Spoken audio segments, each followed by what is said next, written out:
une de tes mains, n'importe laquelle. Maintenant, tu vas imaginer quelque chose de très très lourd que je vais poser dessus. Tu imagines quelque chose de très très lourd. Par exemple quoi? Qu'est-ce qui est très très lourd? Toi. Comme promis, je vais vous parler d'hypnose dans cette vidéo. Donc je vous parlerai plus particulièrement des tests de réceptivité et de l'induction dans cette vidéo. Donc on va commencer par les tests de réceptivité. Et en fait, il y en a des plus connus que je vais pouvoir vous faire passer dans la vidéo. Donc maintenant, tu peux mettre un bras devant toi. N'importe lequel, celui que tu es le plus à l'aise. Et maintenant, attends, on va te mettre comme ça. Tu vas bien le mettre devant toi, comme ça. Et maintenant, tu vas sentir ton bras qui va commencer à durcir. Tu vas sentir ce bras se contracter de plus en plus et de mieux en mieux. Avec le 1, ce bras se bloque de plus en plus avec le 2. Impossible pour toi de bouger ce bras. Et avec le 3, il est complètement bloqué, complètement soudé, complètement scellé. Maintenant, impossible pour toi de bouger. Plus tu vas essayer, moins tu vas y arriver. Essaye, mais plus tu essayes, moins tu arrives. Plus tu essayes, moins tu arrives. C'est impossible pour toi. Plus tu essayes, moins tu arrives. Tu peux enlever maintenant. C'est bizarre? Yes. Les tests de réceptivité sont là pour voir si la personne est enclin à lâcher prise. Donc avec les tests de réceptivité, on pourra voir si la personne a encore peur, si elle est capable de lâcher prise, parce que comme je vous l'ai dit dans l'autre vidéo, on pourra voir si elle a encore des croyances limitantes sur l'hypnose, si elle croit qu'elle va se faire manipuler, ça sera plus dur de l'hypnotiser. Donc avec les tests de réceptivité, on pourra voir si cette personne sera d'accord ou a peur de l'hypnotiser ou est simplement timide. Les tests de réceptivité sont aussi là pour voir si la personne vaut la peine d'être hypnotisée. Je m'explique. Alors, il y a beaucoup de gens qui veulent se faire hypnotiser et tout, mais ils y croient pas. Ils ont déjà pas envie de jouer le jeu, ils ont pas envie de lâcher prise tout simplement, et ils sont là, ils font allez hypnotise-moi parce qu'ils croient que c'est comme un tour de magie, je vais les hypnotiser et d'un coup il y a quelque chose qui va s'emparer d'eux et qui va les faire faire ce que je dis. Mais en fait, ça marche pas du tout comme ça. Donc, les personnes comme ça, les tests de réceptivité, je leur fais coller les doigts, ils vont rester comme ça, ils vont être figés. Et les doigts vont pas se rapprocher. Pourquoi? Parce que soit ils ont peur, soit ils sont pas d'accord, soit ils savent pas ce que c'est l'hypnose tout simplement. Donc, grâce au test de réceptivité aussi, on amènera la personne de plus en plus vers l'état de transe. Donc, au fur et à mesure de chaque test, plus le test va marcher, plus la personne sera enclin à lâcher prise parce qu'elle verra que ça marche chez elle. Et elle sera de plus en plus confiante de voir que c'est pas de la manipulation, que je m'empare pas de son corps, donc elle sera plus d'accord pour pouvoir se faire induire en hypnose tout à l'heure, dans l'induction. Donc voilà, en gros, vous savez tout pour les tests de réceptivité, c'est juste des tests qui sont là pour voir si la personne est réceptive, tout simplement. Donc après les tests de réceptivité, je voulais vous parler de l'induction. L'induction, c'est quoi? En fait, c'est quand je dis à la personne de dormir.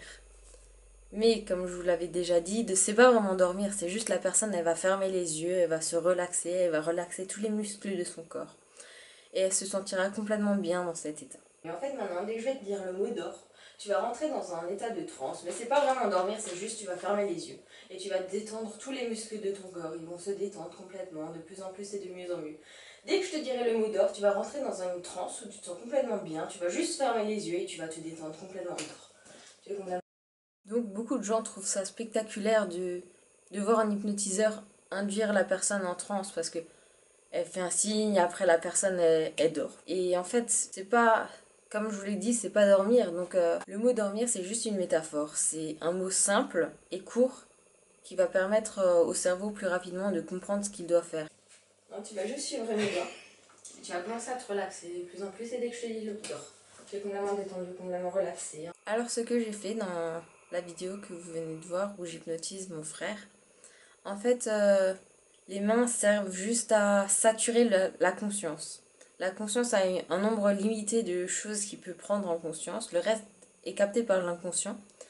Et donc en fait on va essayer de saturer le conscient. Donc la rupture de pattern, c'est juste la rupture d'une répétition. C'est pour ça que vous me voyez faire les gestes répétitifs jusqu'à que je dise le mot d'or. En fait, c'est ça la rupture de pattern. Je vais parler, je vais faire un mouvement, comme ça le conscient va se concentrer sur ma parole.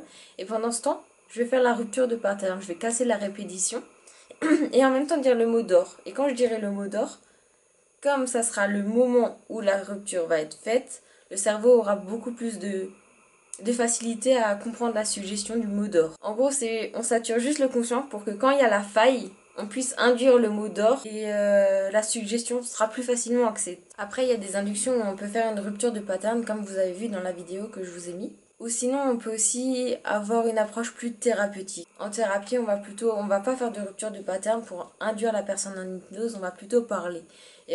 On va parler très longtemps, jusqu'à que la personne va commencer à se sentir complètement bien, complètement détendue, et qu'elle va rentrer en transe naturellement. Voilà. Mais bon, moi je préfère la rupture de pattern parce que c'est d'un coup comme ça, bam, j'ai pas besoin de parler pendant 10 000 ans, donc c'est super cool. Donc voilà, je crois que j'ai tout dit sur les tests de réceptivité, tout dit sur l'induction. Donc je pense que pour les prochaines vidéos, je vous parlerai des différentes suggestions. Ouais, c'est cool. Des différentes suggestions après des hallucinations. Ah oui, et ça peut-être, les différentes suggestions, ça sera sûrement sur une vidéo. Et en fait maintenant, dès que je vais te réveiller, tu vas pouvoir te sentir complètement aspiré par le sol. C'est comme si tes pieds ne faisaient qu'un avec le sol. Tu fais complètement partie du sol. Tu sens déjà tes pieds complètement collés, complètement soudés, complètement scellés au sol. Tu vas essayer de faire un pas, mais impossible pour toi. Maintenant, réveille-toi. Tu vas bien? Oui. Essaye de faire un pas, mais c'est impossible. Essaye, mais c'est impossible. Plus tu essayes, moins tu arrives. Plus tu essayes, moins c'est possible. Plus tu essayes, moins c'est possible. Impossible pour toi. C'est chelou. C'est chelou, hein? Ouais. C'est stylé, non? Impossible. Essaye. Puis une vidéo sur le réveil parce que le réveil c'est très important. Imagine 5 marches devant toi et plus tu vas monter, plus tu vas revenir vers le conscient et plus tu auras d'énergie vers toi. Donc la première marche maintenant tu la montes, tu te sens complètement bien, tu sens cette énergie qui commence à monter en toi. Tu peux monter la deuxième marche, tu te sens frais pour cette fin de journée complètement bien, en pleine forme. Maintenant la troisième marche. La quatrième, tu commences à sentir tous les sens qui reviennent à toi. La cinquième, tu peux ouvrir les yeux, tu te sens complètement bien. Ça va? Oui. Ah oui, et dites-moi en commentaire ce que vous voulez voir sur l'hypnose, hors sujet, mais ma prochaine vidéo, ça sera sur Ayutthaya, un des villages que j'ai fait en Thaïlande lors de mon voyage toute seule. Et dites-moi en commentaire aussi si vous voulez une vidéo où j'essaye de vous hypnotiser par YouTube, par la caméra. Je vais parler ici devant la caméra et je vous hypnotise. En fait, je vous ferai juste les tests de réceptivité que j'ai parlé au début de la vidéo. Et vous me dites si vous voulez ça, je pourrais vous faire les tests de réceptivité. Alors je vous souhaite une agréable soirée, je vous fais des gros bisous. Chou. Alors je te fais le réveil. Quoi? Bah je te réveille. Je réveille les frères. Correctement. Vas-y. C'est en vidéo. Hey, salut à tous. C'est David Lafarge. Aujourd'hui on se fait arnaquer 150 000 balles Par mon cousin. par mon, entre guillemets, faux cousin.